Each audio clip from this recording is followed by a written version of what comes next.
Is there any public comments? Do not see anyone here. No call-ins, so I would entertain a motion to approve the minutes of June 16th, 2022. So moved. Second. Moved by Matt, seconded by Steve, to approve the minutes of June 16th. All those in favor? Aye. Opposed? Motion carries. Approval of the agenda.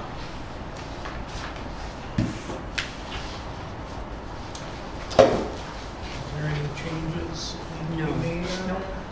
that? I move to approve the agenda as presented. I'll second.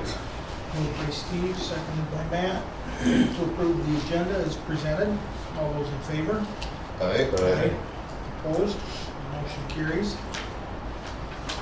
The consent items. Any changes to that? No changes. We just have 2 checks, one to Winona County for a portion of my time, and then also for QTH, which is our web manager. So that's the only thing. Okay, that being said, is there a motion to approve the consent items? Move. Second. Moved by James, seconded by Matt, to approve the consent items. All those in favor? Aye. Opposed? It's approved. Board reports. We'll start, Steve. Yeah, we're just working hard on figuring out our budget and our jail, but can't think of anything that would really straighten out to this board. Sheila, I have staff here from Winona County, so if I miss it, then she'll. Whatever you say is fine, Steve. You give good reports. So. Okay. Yeah, I can't think of anything right now that our board is working on that relates to this board. Okay. Wabash County, same deal, just kind of working through the budget. Nothing else real major. Sheila, with our ARP funds, we've set aside so much for cover crops. You might have talked to Skip and Angela about it. I did talk with Skip about it, yes. So, again, I think that might be something the Whitewater could partner with and maybe put Yeah. some things together for, Yep. for other, I see we've had payments of cover crops here. Mhm. Maybe put a package together for some people Yep. or something like that. Yep. In fact, I did talk with Skip about that because I do have the Whitewater drinking water protection grant, which has cover crops in it. Yeah. And I have to talk with Adam Bielke yet to see what's allowable, because with the Bowser funding, you can't use state funding, but this is not state It's funding. not, yeah. And so, but the thing is, what I have for the, I need to do a change order, and Adam has opened the grant in Ealing for me to do so, because right now it's just $30 for 30 acres for 3 years. But Skip's, what Olmsted is planning on doing is so much different, and it's so exciting. I think it's going to be a really great program. And so what Skip and I had talked about is, can we use some of the Whitewater money to leverage some of the ARPA money that Olmsted County has to... Well, it could, Yeah. I'm just picturing Yeah. maybe you can put the 2 packages together. Yeah, For that's what we're certain hoping. producers or certain areas Mhm. that, instead of both, you have, the two groups work together to help Yep. the Whitewater I agree. farmers to, because I think we're putting together a little broader range where alfalfa will be included. Mhm. So, and sometimes that never hasn't worked over the years. I don't know why not. But so anyway, I think it's something that's, I guess I call it as a menu. If you do this, this is what you may qualify.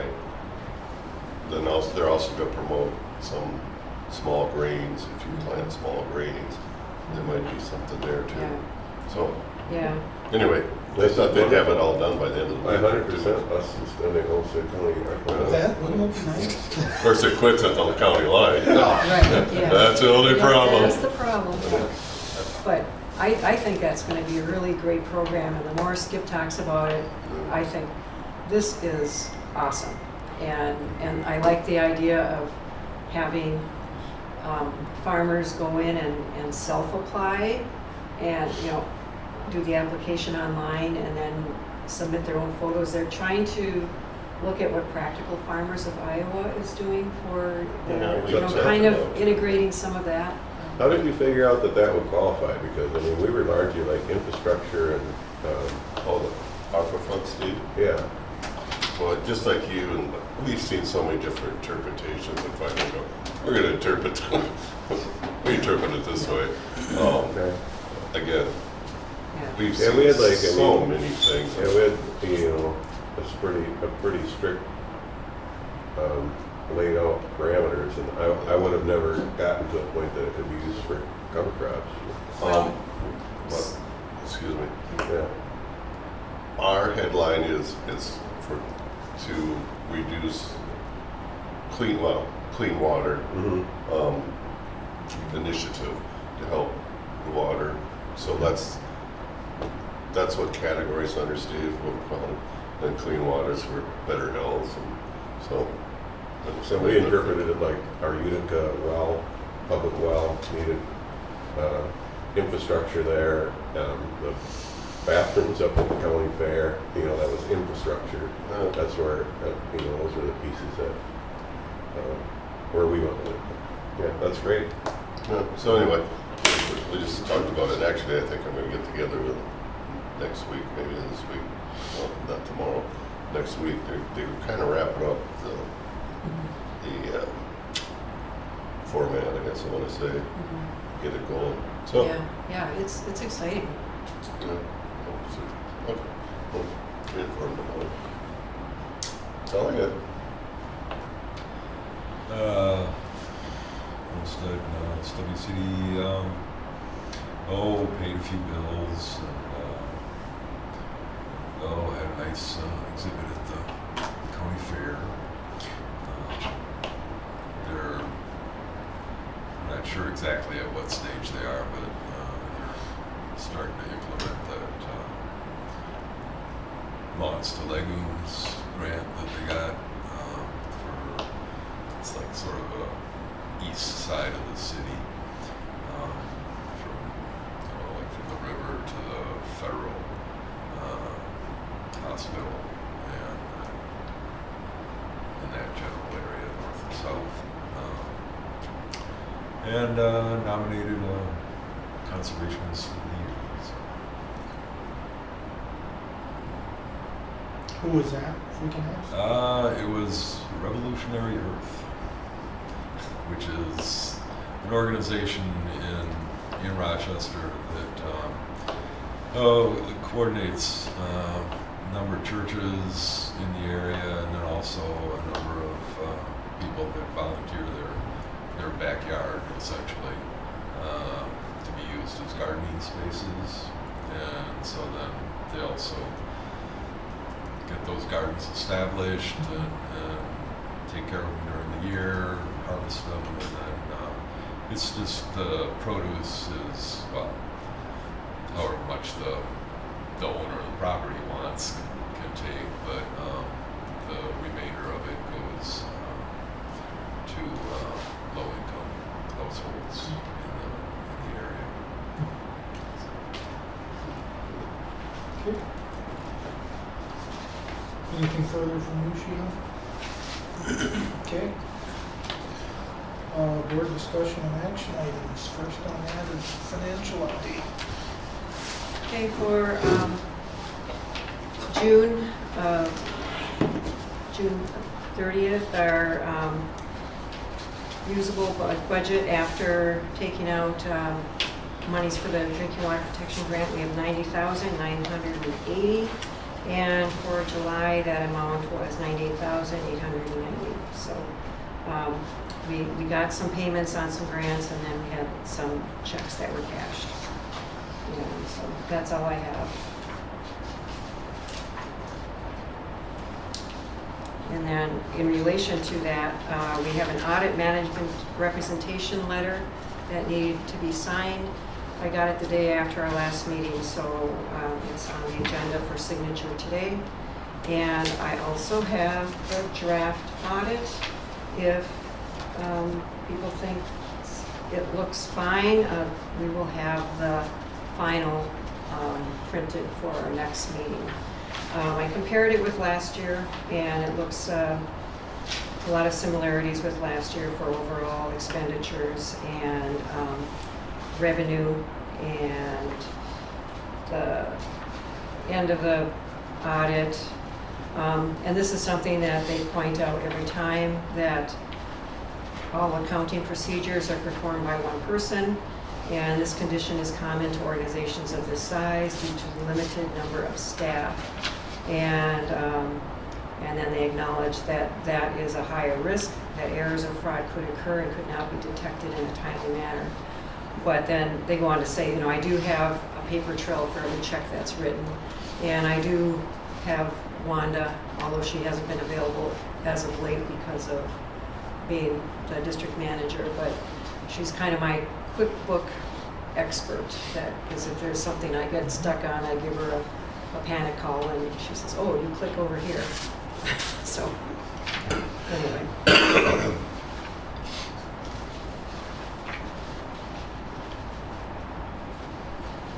You're not looking for any action on that, are you, on the draft budget, or? If you want to say, approve the draft audit, that would be permissible, and then we'll have it just printed up for the next meeting. I'm comfortable with it, we Okay. can do that.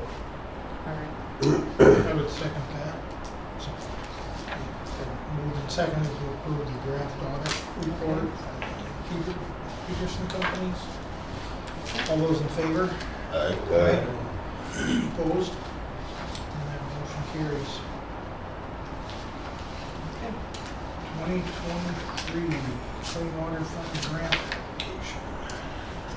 Yes, August 22nd, which is Monday, is a deadline for the next funding cycle for the Clean Water Fund grants.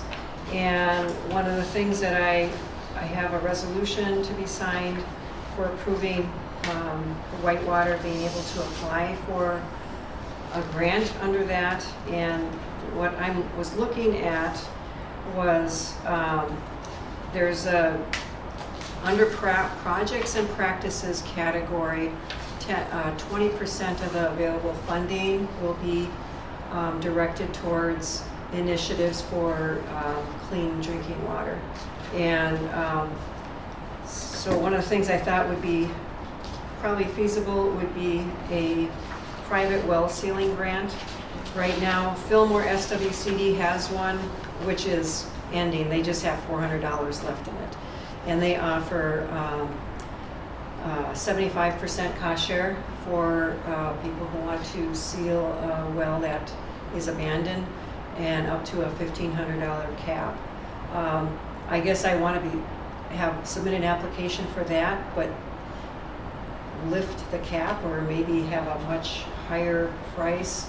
Because I heard from people that have wells, and they've heard horror stories about, typically a well will cost $2,000 to seal.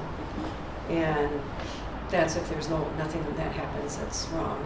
And sometimes somebody ends up paying $4,000 because there's something unanticipated that happens. And I thought if I had a higher cap, then that would deter that fear for people who have wells that should get them sealed but aren't because of the expense potential. So that's what I was going to put together a grant application for, if that is okay with this board. So, And this would be for the entire Whitewater. okay, and so what kind of dollar cap are you looking at for cost share? I was looking at $30,000 for a grant. Right, but per landowner, per well sealing? I thought maybe if I even go up to like a $3,000 cap for payment. Okay. Or 3,000 for what percent, like 75%? 75% or 3,000, whichever is. Okay. Yeah. I don't know what it costs anymore. maintenance alone? Pardon? So it costs up to $4,000 through the well? I've heard a couple horror stories, Yeah, but the typical cost is about $2,000 for a private well. Well, if I remember right, Homestead has a cap of 1,500. Yes, yes, they do, I think that's what Wabash says too. yeah. Thoughts, further discussion? No, I think it's a good idea. Okay, I mean, that's gotta be one of the highest priorities that you could right. find for Yeah, protecting groundwater is an open hole, tight hole well. Yeah. And the Whitewater is well, a lot of southeast Minnesota is high priority, you know. It doesn't matter where that well is located. If it's abandoned, it should be sealed. yeah, and the water travels miles Yes. underground. So I would move to approve the 2023 Clean Water Fund grant application. Is there a second? Second? Moved and seconded to approve the Clean Water Fund grant. All those in favor? Aye. Aye. Opposed? And that passes. 319 nitrogen reduction grant. Okay, so this grant is coming to a close at the end of September. And we had some funds that were remaining in the grant. There was about $12,000 that was unused for cover crops. Either somebody signed up and then they didn't complete their cover crops, or, you know, for various reasons. And then I also did have some monies that were set aside for educational workshops. And so coming to the end of this grant, I was able to do a change order and shift unused funds for every line item and put them all in one pot. And and connected with Emily Zanone, project manager at MPCA. The idea that I had is, you know, the educational piece, or the farmer outreach piece, was intended to, and a lot of it did go to working with farmers to reduce nitrogen reduce nitrogen application rates, or find that optimum rate. And then the other piece of it was to a financial perspective. Okay, how to improve the bottom line. And Riverland Community College has a one-on-one program for each farm. They can meet with them and whatever their needs are, whether it's cash flow management, market analysis, or entrepreneurship, or trying to evaluate their process and how they can improve and what. So it's a very, very individualized one-on-one program. So it's that was what I would. And Jack Lavala, I don't know if any of you know Jack. He was the one who retired about 3 years ago, and that's exactly what he had done. He was working with about 60 farmers, doing one-on-one, almost tutorially, and in a very individualized program of what they wanted to learn about the operation side and making improvements. Ryan Steele is his replacement, and then there's a Tom Anderson up in Wabasha area, but Plainview, okay. Yeah. And so the both of them have farmers that they do work with in our area for this project, and then also connecting with the farmers that did the cover crops in that grant, or also did the test plots. And so the idea we had is, if these people enroll, because right now it's enrollment time, if they enroll and pay, we can pay out of the grant a portion of their scholarship for the year. And the prices vary depending on the size of the farm. It could be about $2,000 for the year, up to $2,500. And so depending on how many farmers are interested, and I've already talked to 7 who've done cover crops, that yes, they are interested and a couple of them are already familiar with the Riverland program. And so they plan to enroll. If they enroll before mid-September, then I could have a check drawn from the grant to pay for that. And so I have to have a check signed by September 23rd to be able to have it paid under the grant. September 30th is the last day of the grant, 23rd is a week before. So we thought so that was one of the things I need approval on today, that we could approve a check, me to do a check out of our meeting cycle to have it signed by probably Bob and Lynn if I get up to Wabasha for a day, and get that taken care of so that we can get this. And at the October meeting, I will have, Riverland will provide to me a list of all the farmers that enrolled and how much that we were able to give to each one to help support their tuition costs. So, I guess my question would be, I work with Dawn Bernal, yep, nitrogen reduction. yeah, I mean, those results are not per producer, but they're public. I mean, she shares it with the public. What the Aggregated. results and findings of these become public as well, or put together for a public presentation. Like, here's what cover crops can do, dollar-wise, dollars and cents-wise. yes, and that is something I talked with Ryan about. I said I would like to see something in there about benefits of cover cropping, and he said he did have some resources with that, and he has done some of that with some of his clients, reviewing, input costs, output costs, and what your yield is comparison, and so they do that as well. I mean, I think the more information that gets out to the public about the benefits, the better. Right, and that's definitely something that he will include. Okay. Where is Riverland? Well, I think there's a location in Rochester, but in Austin, and they have, That could be their headquarters. I know Yeah. Tom Anderson has an office at Forsyth Bank in Plainview. right, yeah, so they enroll, but they don't have to go to campus, it's On the farm, on the farm, or your yes. location.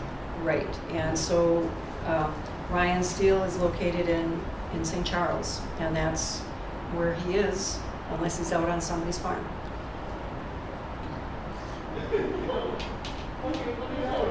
Any other questions or discussion? So, who signs up for this? City farmer or what? Are there criteria? No, anybody can sign up to work there. I know They enroll Tom as a student. works as the adult farm management specialist, or I don't know his exact title. I'm not familiar with it at all. Yeah, I was sort of wondering, it says for farmers who are active participants in the grant, and Mhm. secondly, for other interested, so Yes. how many are participating right now? Well, right now, I have, Those of those who actively participated in the grant that I've talked to, 7 of them are interested in it, 7, and then I have 7 that I contacted and left a message with, and they haven't called me back yet. And that was just as of yesterday. Ryan Steele says he has a list of 30 people, and but his list and my list overlap. So there are some people that are on both lists.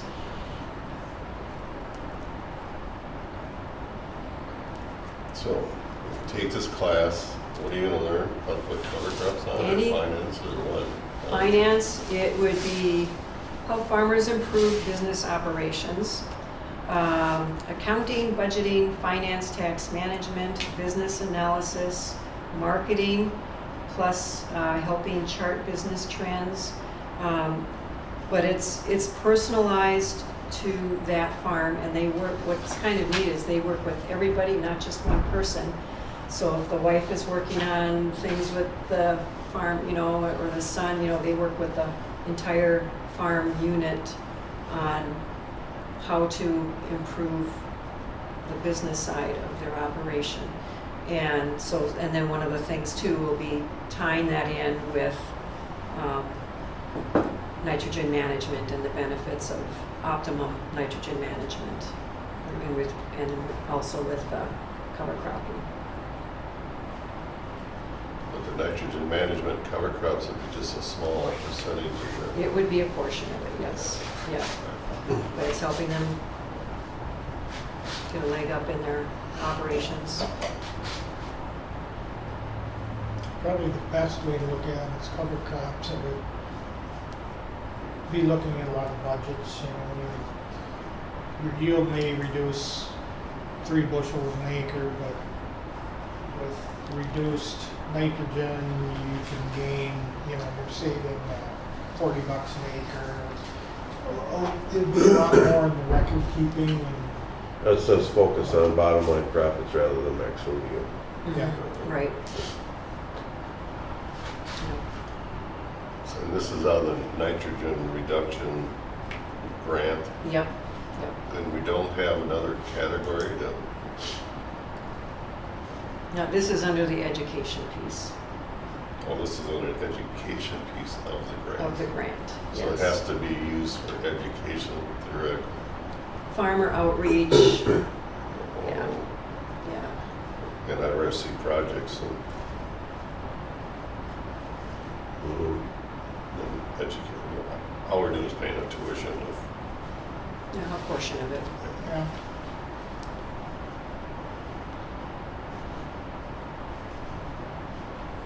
and it has to be spent by the middle of September. Yep. Our grant or just to the college. Well, our grant is the end of September. And so Okay, all the funds for the grants. grant need to be check cut and written by September 23rd. How many farmers are we gonna actually help out with this and Maybe 15. Yeah, that's what I was hoping for, 15 target rate. And we have no other No. concepts we might spend it on. Well, I hope to, for a field day, but Olmsted's soil health field day, well, it's not, they're focused on trying to get that soil health program off the ground right now. So that was one of the other options. so is this money trying to find the people, or how does the general population know that this, I mean, this is very, it seems kind of obscure in that we're having I'm having a hard time just catching up to speed, and I'm the one voting on it. How does the general population know that they could potentially be in line to apply for that? Well, that would be through Riverland, you know, just saying, hey, we've got this scholarship opportunity. But I have been making connections with everybody who is in the grant, and that's my first priority, is focus on those who have been participating in this grant. And, you know, they were willing to learn with the cover crops and with the test plots. And so that's my first focus.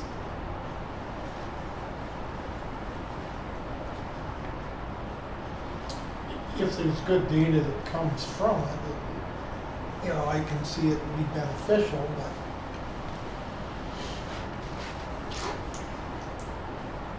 it's definitely a limited and targeted Yep, it is. program. Yes. Yeah. Well, I don't know the people you're talking about, Blaine. I have no idea Yeah.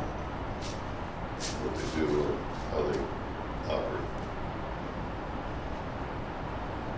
Would it be helpful for Riverland to, you know, right now I told them all we need is people committed. Would there be benefit to having a follow-up once everybody's enrolled, and what were the outcomes of that enrollment? Seems like it should be, that we should know up front what we're do it, not Yeah. find out later when we spend money. Yeah. Yeah, and he says, we make flexibility and accessibility top priorities to accommodate busy farm schedules, using technology that fits the way they conduct day-to-day business operations. And then scheduled with your instruction and feedback from participation have been extremely positive. And they talk about easy access to the farm business management educators. And let's see. It includes, their enterprise management includes annual analysis to point out strengths and target the best ways to improve the business and generate new profit. And looking to optimize production, control costs, and improve management skills.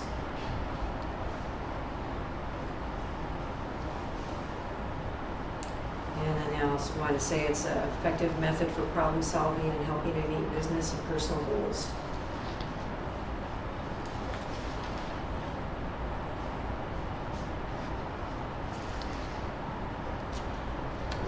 I get no answers, so. Yeah, I mean, it looks like we're trying to find a place for the Yeah, $30,000 and this is. To use it up before the end of the grant, Yeah, I agree. basically, yes. I agree with you, that one, Yeah. yeah. Yeah.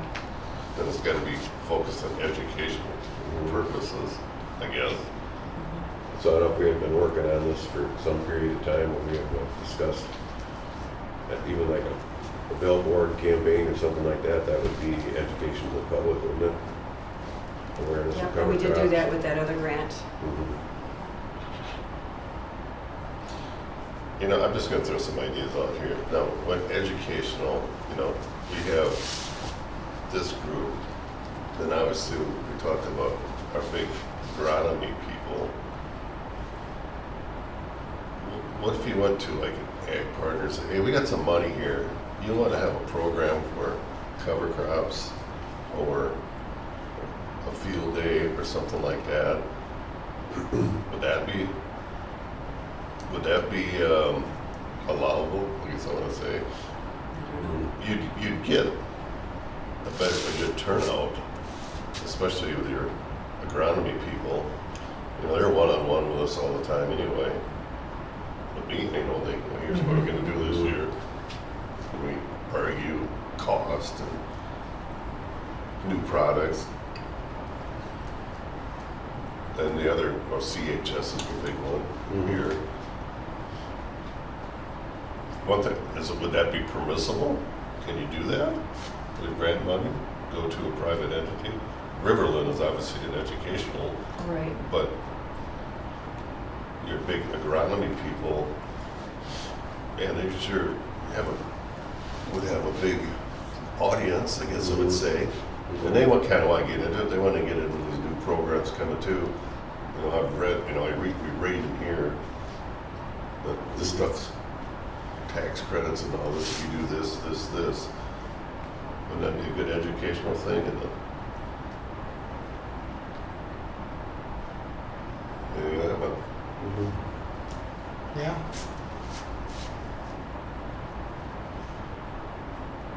It's a, you know, it's a fairly good sized number too, $30,000. It is. And the total of the grant was $230,000 that we got.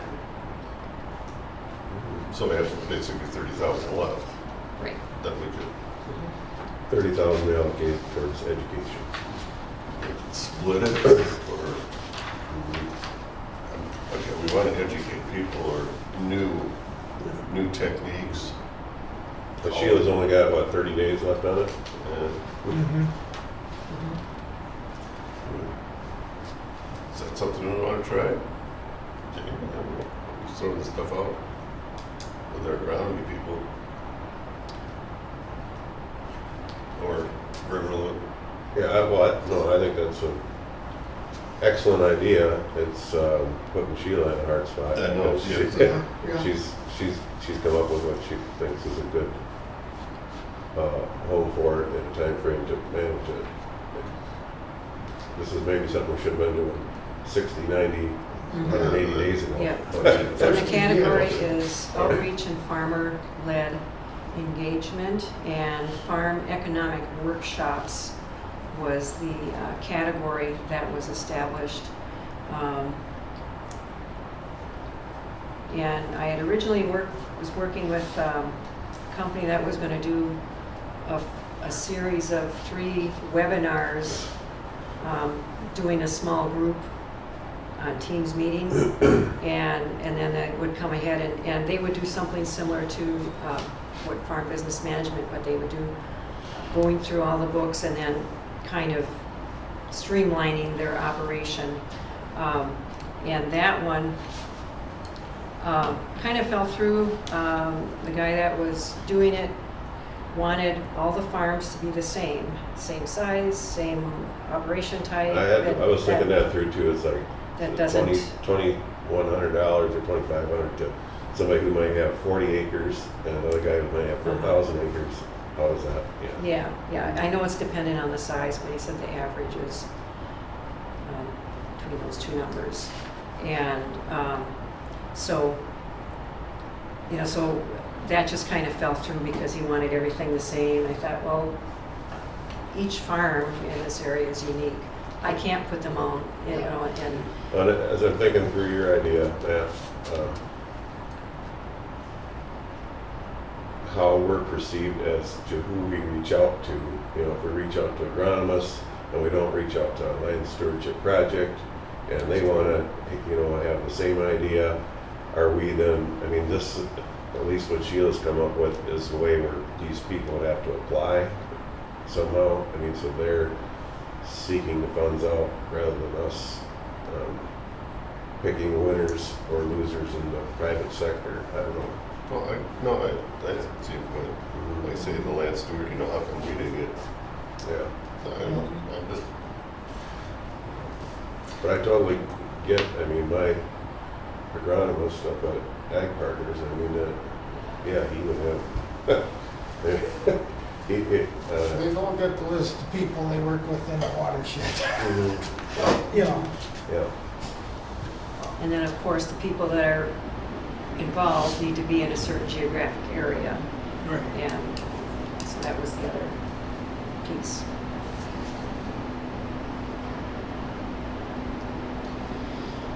I feel like we're linked to the game, kind of reinvent The program. what Sheila's been working on. Well, it sounds like you've got about half of the 30,000 committed for already with the 7 people we were talking about. Yeah, 7 people, In the and program to begin And with. it wouldn't pay their entire costs. They would pay as well. So say you would get 20 applicants, it would be split proratedly. Yeah.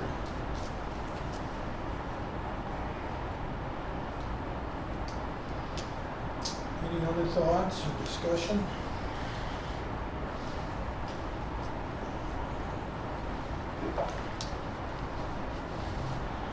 Yeah, I'd say the frustration me, probably the same as Matt's. I'd surely rather just see the 30,000 go towards projects on the ground. Right. Oh, definitely.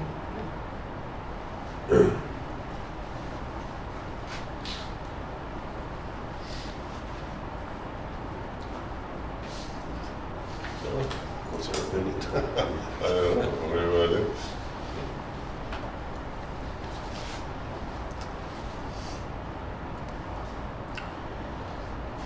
Well, let's move this on. I make a motion to approve it. I'll second. Been moved by Matt, seconded by James to approve the tuition payment for producers in the Whitewater. All those in favor? Aye. Opposed? Motion carries.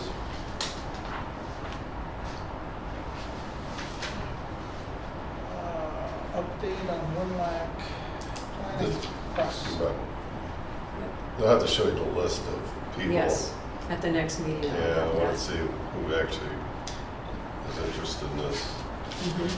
what we're doing. Yep, Yeah. sounds good. And too, if you can get that commitment to make the information public rather than just having to, I mean, obviously there's certain things that I can appreciate that the participants don't want known necessarily, but Right. just Yeah. as a overall basis and as innominate Yeah. as possible, that'd be really helpful. 'Cause I think it's useful to Mhm. get that information out and to show that there's another way of thinking about, Yeah, about I how agree. you're doing your business. Right. Does this educational tell you what kind of farm it is? Like, he brought up, different groups. Is this farmer organic or is it regular? Or is there any special? Whatever farm they have. Yeah. Thank you. Okay, update on the WinRAC planning process. Okay, just wanted to, I know we've talked about this in the past, moving forward with the comprehensive plan for the Winlac area, which includes the Whitewater. And at the meeting on, was it Monday? Week ago. Monday, yeah. The policy committee approved the draft plan for internal review. And so right now it's being reviewed by the policy committee, the planning work group, and the advisory committee members. And right now we're on target for October 10th at that policy committee meeting to have start the 60-day public review, with a formal review. So we're getting close to the end of putting that together. And one of the things that we, in the process, identified priority issues, all the priority issues that were identified in reports, existing county water plans, the watershed restoration and protection strategies reports from the MPCA, and putting it all together, and then coming up with a list of those priority issues, which was done through public input and input from the policy committee and advisory committee. And that, and then we per Bowser guidelines, we prioritize that list. We have a list of 34. We can prioritize into A, Bs, and Cs. A's are the things that we'll work on sooner than later, and then the Bs are things that we'll work on within that 10-year plan, and then the Cs are probably actions or priority issues that they're probably more fit for nonprofits to work on, or state entities and things like that. So not that they're not important, but they're just not one of the A's or B's. And then we came up with goals for each of those priority issues. And then what you have here is the section that applies to the Whitewater watershed, which is the largest planning region for the Winlac planning area. So just to give you an idea of how, like the first page, each planning region on the map, this is for targeted implementation. The first page, the highlighted is groundwater. So each planning region has 3 maps to identify or point out where that priority issue is a bigger issue in the watershed. So looking at groundwater concerns, so we have on the first page talking about what the groundwater issues are for the Whitewater watershed, what the goal is for the watershed. So right now the goal is that we'll reduce nitrates in groundwater by 20,000 pounds or tons per year, and that's about 51% of the goal for the entire watershed. So more of the practices related to groundwater will be in the Whitewater watershed. And this is, so each map or each has a section. There's the next page is surface water, and again showing the priority areas for surface water issues for the Whitewater. the pink areas are the high priority, yellow are the medium, and green are protection practices. And then we go on to land use and habitat map. So that's how this is all laid out. I have on the back, right now the maps that are on the page are kind of hard to see, but in the appendix will be enlarged maps of each of those so that you can better get a handle on where those priority areas are for each of the 3 maps.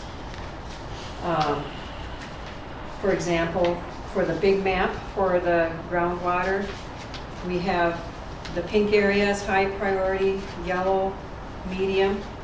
And looking at the Whitewater, there's also shallow aquifers layer showing where we have shallow aquifers. So those also would be high priority for protection of drinking water practices. So that's the shaded gray areas for that map. And so the most important part of the section that applies to the Whitewater is that first layout here, the table.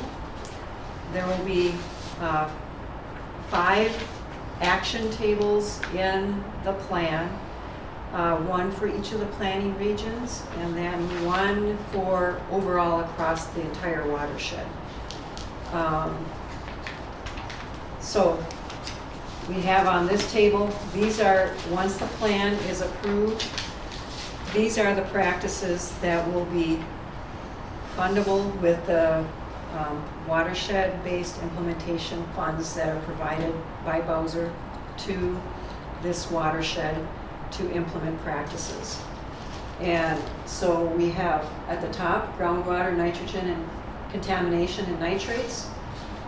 The chart will show the actions: reduce overland nitrate loading and nitrogen loading to groundwater through implementation of structural conservation practices. So we're talking about filter strips, denitrifying bioreactors, grade stabilizations, grass waterways. The next column is the output. What the goal is for the Whitewater watershed area for the next 10 years. This is our overall goal.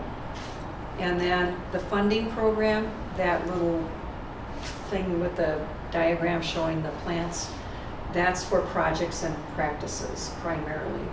And focus area will be high groundwater priority. So going back to the map, where the high groundwater priority areas are where those practices will be implemented.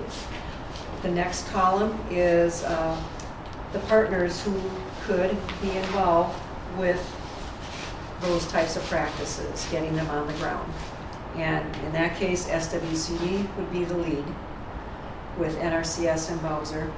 And then the timeline, when you're going to be working on this. So this will be across the board. Some of the timelines have an actual number. For example, down in water storage, our goal in that first biennium is to put 4 water storage practices in the Whitewater watershed in those high priority areas.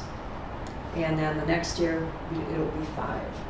So that's kind of, primarily SWCDs were involved with putting a timeline together on what was practical, what they could actually fit into their schedules when they're looking at what can we do in the Whitewater.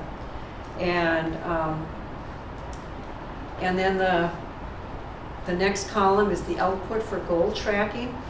And the ones that have a green check mark are those practices that are actually tracked by Bowser through E-Link reports.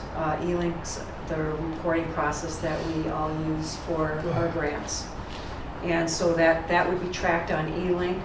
And that's part of the accountability piece of implementing the watershed-based grants, is that for the legislature primarily, so that all these practices that are tracked, they will be located on a map. They will be identified as reducing, if it's a grade stabilization structure, this practice here will reduce erosion by this many tons per year. So we have a location, what the benefit is, and then the cost of that practice. So you almost have a cost-benefit analysis where how much did it cost, and then what were our benefits once we put these practices in place. And the locations or the priority areas were identified by the PTM app. It's a modeling tool that the consultant put together, and then also was informed by local expertise, primarily SWCDs. And So where are you at when you're talking about? right here, priorities? the green checks here Yeah. in the second, that ties into the E-Link reports and so the things that don't have the check mark, those are not trackable by E-Link. Primarily because they're land protection, so you're not putting in a practice per se, you're just protecting the land. And then the second to the last column is the funding level. There are 3 different funding levels that are possible. Number 1 is the funding that SWCDs and the counties and then the levy money, all the money that we currently have that's not tied to any competitive grants. So that's what we currently do without having one watershed, one plan. And so that's number 1. Number 2 is funding level number 1 plus what we get from the watershed-based implementation funds from the state. So that's the non-competitive money. Once we finish the plan, this is how much money the water will be available for the watershed to put in practices. So that's funding level 2. So you notice that some of the rows have funding level 3. That's adding competitive grants. So that's above and beyond what we already have as a base funding level. So that's how that all plays out for this chart. And then the estimated 10-year cost is in the last column. And is that 10-year cost just for the Whitewater Right, area? Correct, just for the Whitewater. So each of the other 3 planning regions has their own chart like So this with their own numbers.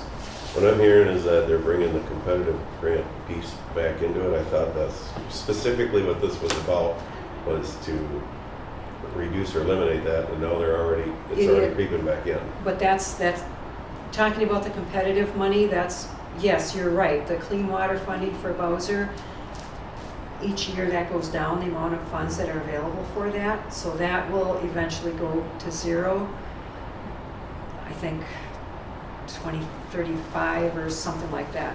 But that is going down, you're right.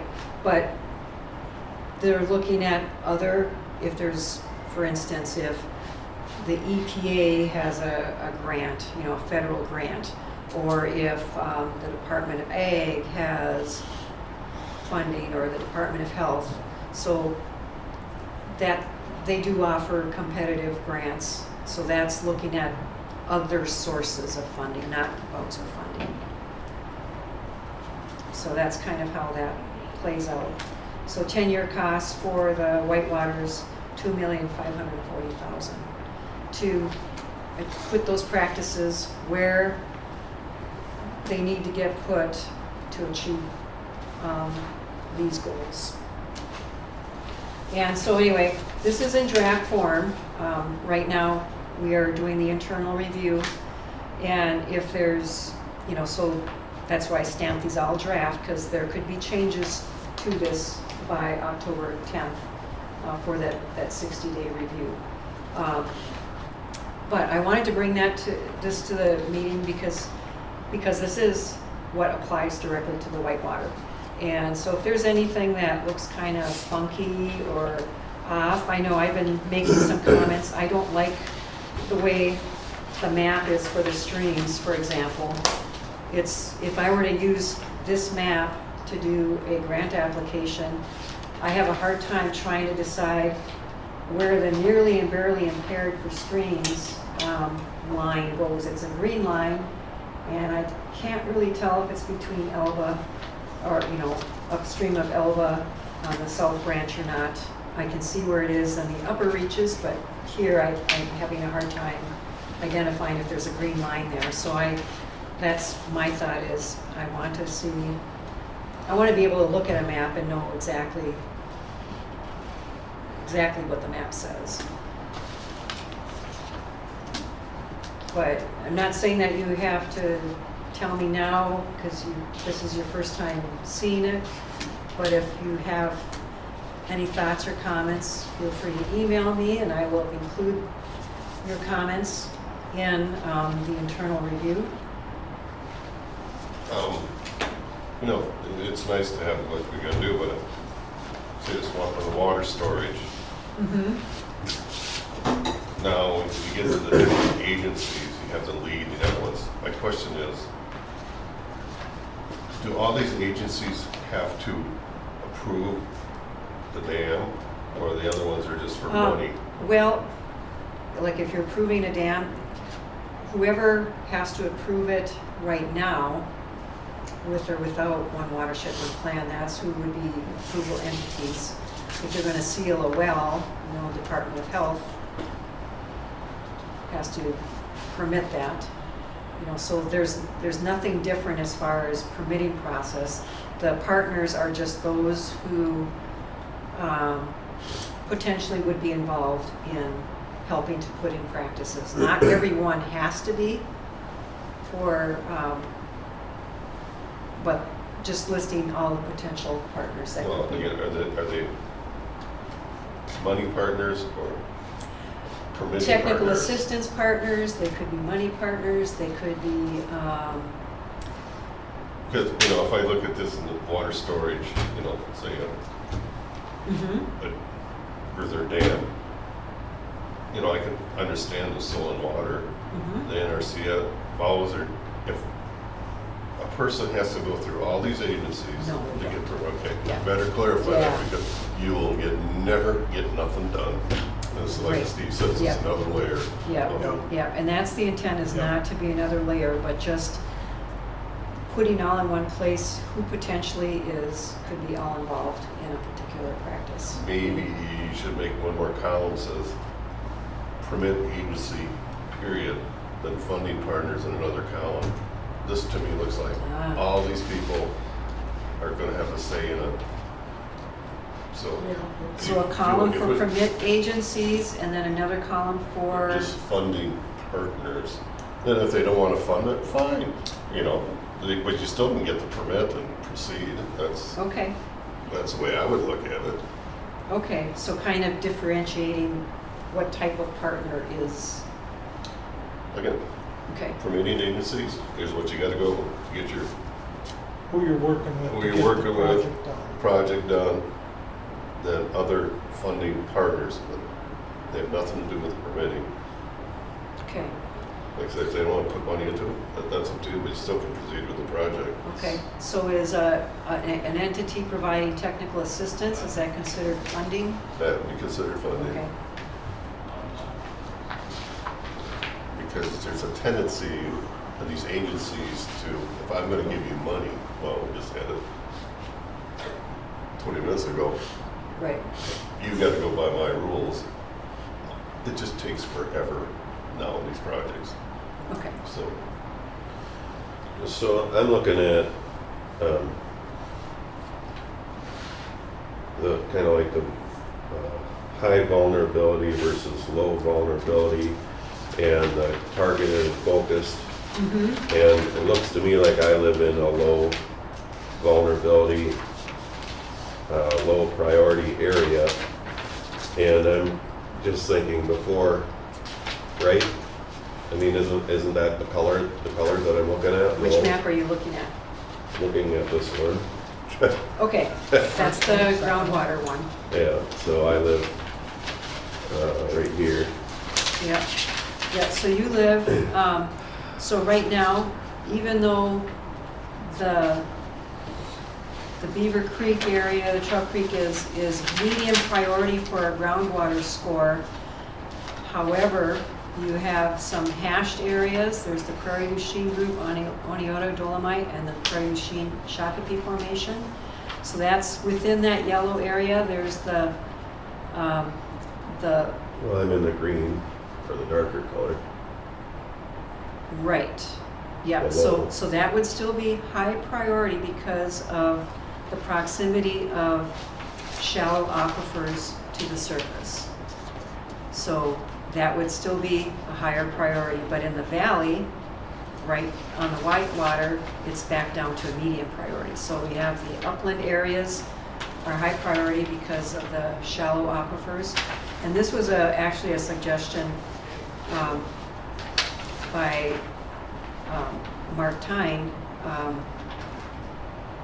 When we were going through this, we originally had a map that was just pink, yellow, and green for the entire watershed, and he suggested that we really need to point out that there's some shallow aquifer issues that we need to focus on.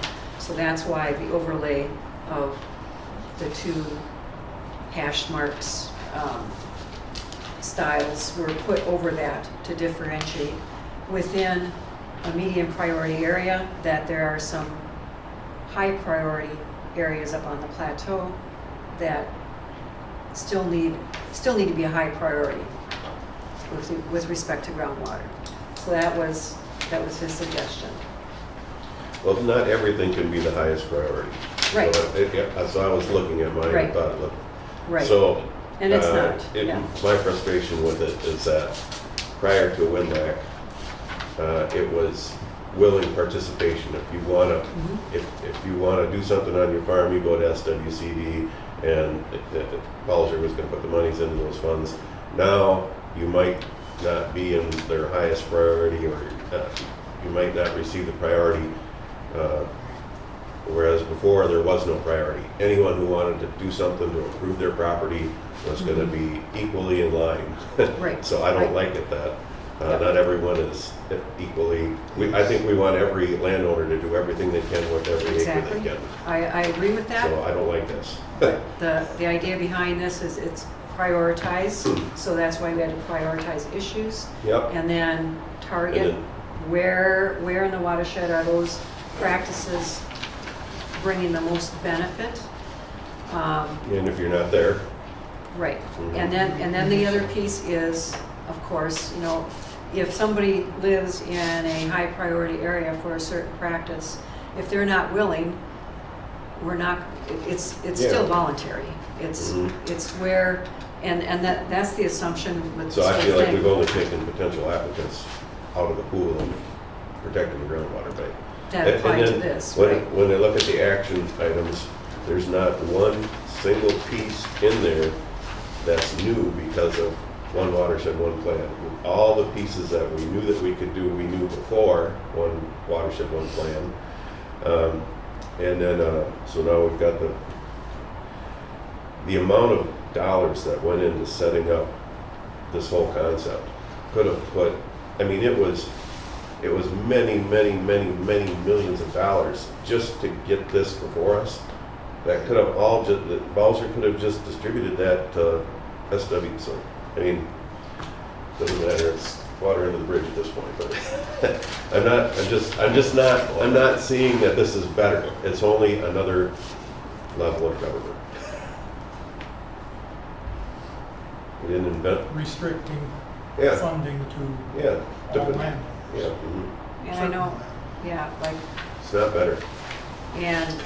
and one of the things I know, I think it's Zumbro. And then when I see the competitive thing go back in there, that's exactly what that's why SWCD's got behind this to a certain extent, was they just wanted block funding. They didn't. So now it's already creeping back in, and they're going to be competing with other, Watersheds. yeah, with each other. And in the end, And I know what some of the watersheds have been doing is, for example, if somebody's in the pink area and they want to put in a practice, there could be a score sheet. Okay, this farmer would get more money because that's a priority area versus somebody who's in a protection area. So that it's not that they would be unfunded, they just won't get as much. So that's kind of one way to look at it too. But I can see your point, Steve, but then I think the other argument on the other side is, yes, this is block money that's provided to be able to put the practices in place where they need to, and the idea is that, well, there's only so much money to go around, so let's put the money where we have more bang for a buck in the pink area versus the yellow area. That's kind of, and then, you know, there's always other funding sources as well. But this is a piece of that.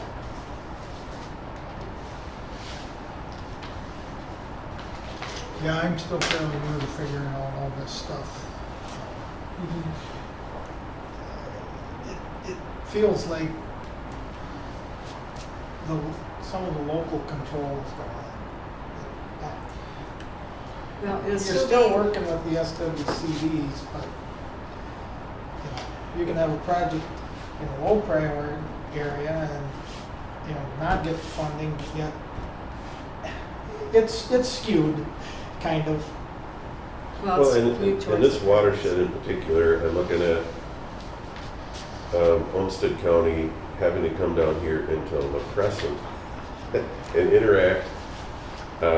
It's not a continuous, it's not even a continuous watershed. It's Right. 1, 2, 3, 4, 5 watersheds all lumped into one.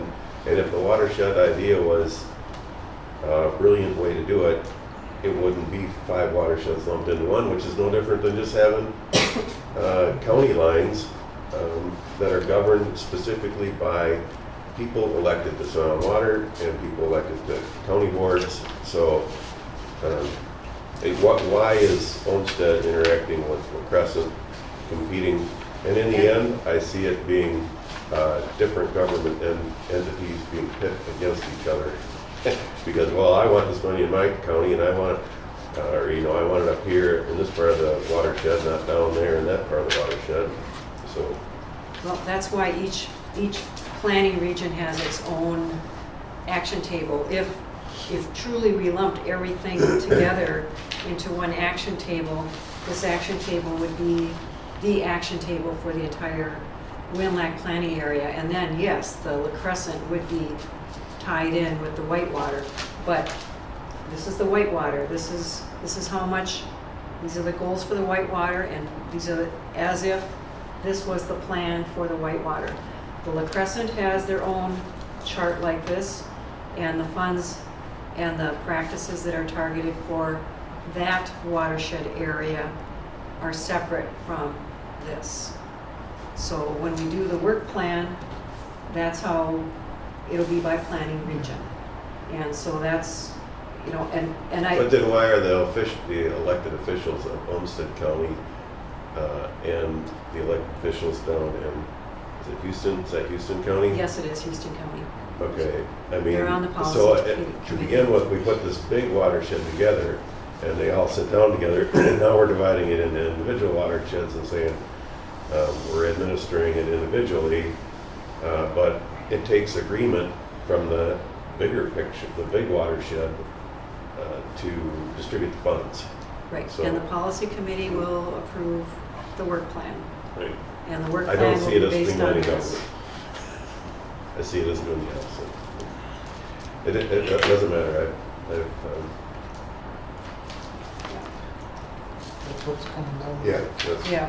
trains Yeah. left the station. And that was, and that was the thing I struggled with as well, because there's a lot of, even though this watershed planning area is relatively small compared to the other planning regions or water, like the Root or the Zumbro, there's a lot of diversity. There's a lot of differences.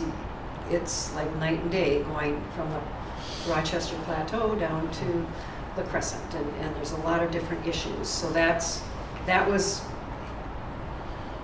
if we followed Bowser's guidance exactly, we would have one action table. And that was one thing that I really plugged for was, no, we have separate watersheds, so we're gonna have separate action tables. So that's what we were able to get out of this. And and I think that in part with the discussion with the policy committee too, is they have decided not to do, and I agree with this, you know, they're not gonna create a new entity. They agreed to have a joint powers agreement, to have a collaborative. So, and that's similar to what the root has right now and the Zumpro. And that makes the most sense to me. And I know I have a meeting next week with Karen Sonneman and our county attorney to kind of put that together and then connect with all the attorneys from all of them. But yes, we have, so in that arrangement, it'll be similar to what we have for the planning grant. We have a policy committee, but you know, and they would approve the work plan, but adopting the plan is all each of the partners. So that would come to the county board, that would come to the SWCD boards, and to adopt by resolution this plan to work together collaboratively to implement the practices in their pieces of the watershed. So that's kind of how it came down. Yeah. Go ahead. Yeah. Well, I mean, I'll just be right up front with it. I'll admit my feelings are hurt that our became very political. Our county board took someone from the city of Winona, and the majority of this land is in my district. I'm not part of this like you guys are. I'm not part of the WinLAC. So politically, they just, for whatever reason, that's what they decided they wanted to do, and it just seems like a broken process. What process? A broken process. Broken. Yeah. Why we have a Winona City Commissioner out here in this Whitewater watershed, sitting on that when I live in this watershed and I'm not part of it. That doesn't feel like that's functioning the way it should either. But it's a political driven decision. So total funding for the WinLAC, is that around 10 million, was it? Yeah, I think that's what it came out Over to. 10 years? Yeah. Over the 10 years? Yeah. Okay. And that's fine, I don't need the specific number. Yeah, yeah. Okay. So anyway, this is still draft, but Matt, I appreciate your comments. I think that's a good point. We could divide that out. Do you think maybe if there's not enough room on the page, we could identify with asterisks the entities that are permitting or something like that? Well, Something something has to something to separate, differentiate. Okay. differentiate. Okay. Well, I was wondering, is that lead in bold? Is that Pardon? what is? Yes, the lead is in Lead in bold. bold is Mhm. supposed to do what? No, they're not permitting. It Yeah. really doesn't say that though, James. Well, no, it The doesn't. lead. To me, I read this, I said, I can get all these people to agree Yeah. to do something. I'll wait, I'll be waiting 10 years. That's what it amounts to. So Yeah. No, that's a lead good needs, point. to me, needs permitting, and the other ones are potential financial people. If you Right. want people, if someone waits 2-3 years maybe for money, fine. If you want to get ahead of the project, you just Okay. get it done. So I think you need to separate the two. Okay, okay. That's a great point.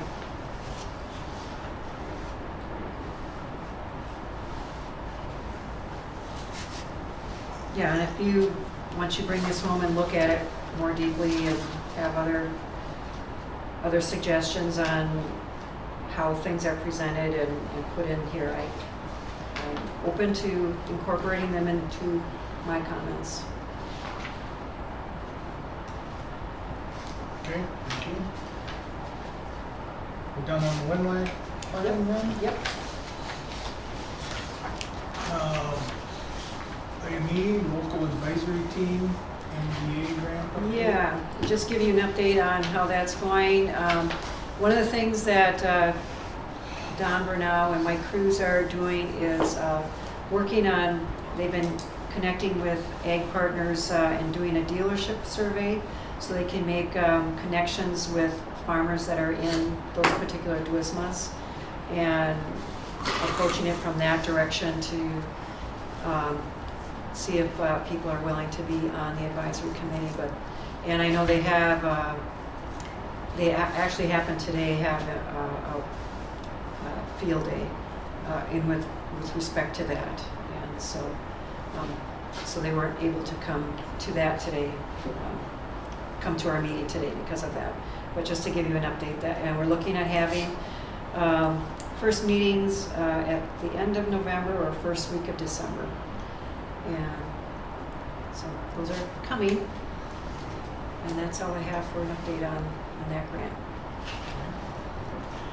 Any agency reports? I didn't receive any. Okay. Next meeting, October 20th, 2022.